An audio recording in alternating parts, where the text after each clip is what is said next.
Hello, I'm Godolphin Maxwell Clark, and I'm going to show you the development site I want you to look at as my architects.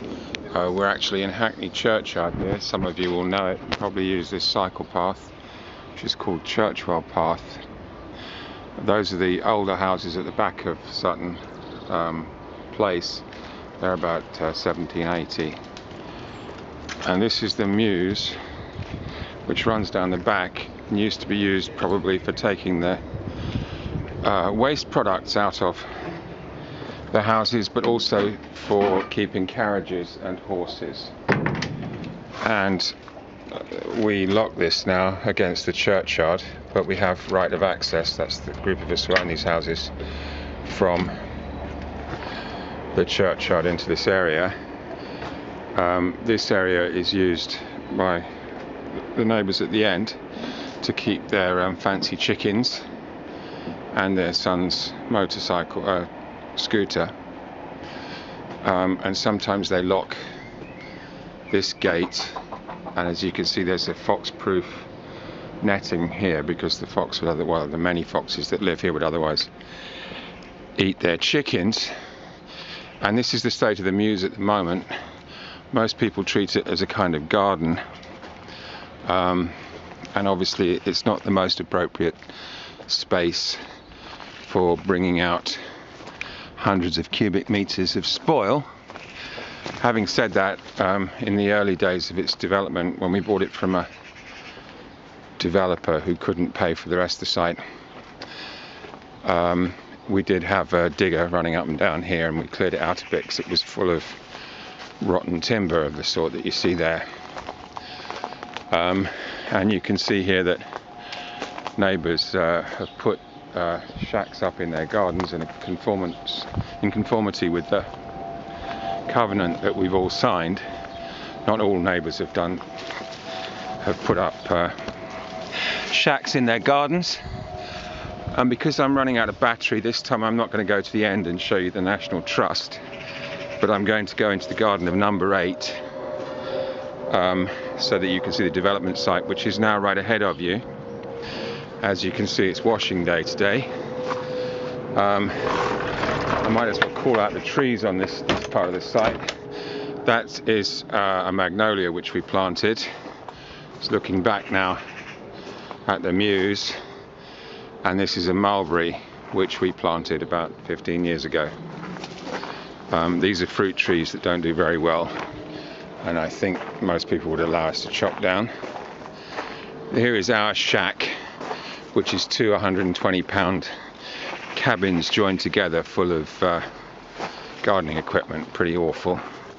A rotten apple tree here. I think it's a sumac tree that was here originally, owned by the neighbours, of course, on the other side of the party fence wall. Here's our shack, other half of it, but not as big as the one that we want to build as a greenhouse.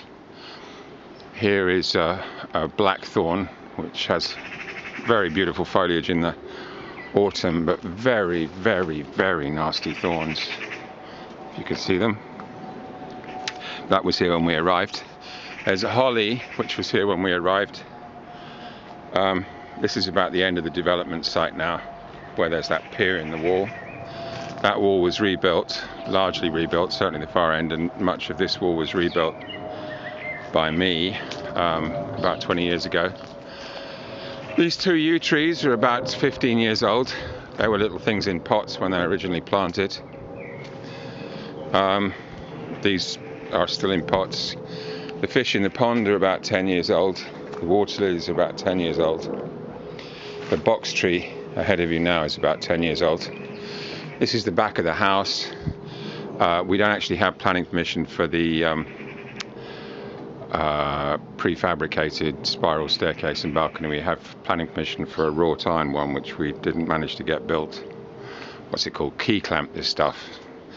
So that could prove contentious in planning because the planners haven't ever seen a picture of it. And this is the way into the basement of the house.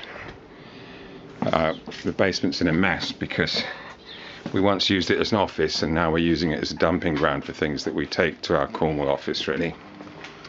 And we have a bike storage problem, common to London. Houses have a very unusual plan with a staircase that comes right up to the front door and is in the front half of the house and not the back half of the house. It's the front door, and this is Sutton Place. I'm probably running out of battery now, so I might make this a bit quick. So I'll just walk across the road. The villas on the other side are later, they're about 1850.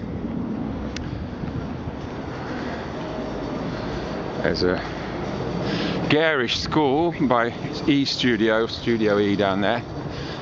And ahead of you now is number 8 Sutton Place. And in this direction, which is the east, is the end of Sutton Place with the older houses. Sometimes this road gets cleared and used by TV crews to represent things like Virginia Woolf's house in London, but it doesn't get used by TV crews that much. This is quite a busy road because it gives access to one of the very few bridges across the River Lee. As we go to this end of the terrace, the houses were built later, but pretty much in the same style. The plots behind them get smaller.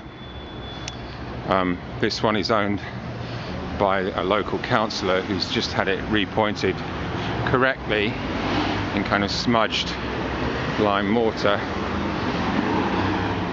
This house is owned by the National Trust. That's pointed correctly in smudged blackened lime mortar. Had to buy a new door for that, must have cost a few pounds. But this is curious, this is the National Trust in Hackney. It's one of their few urban properties, and this is their ice cream van themed garden through its architect designed metal gate. And what you see in there are ice cream vans. But obviously, if one wanted to take a lot of spoil out of the site, that entrance and that relationship with the main road would be very, very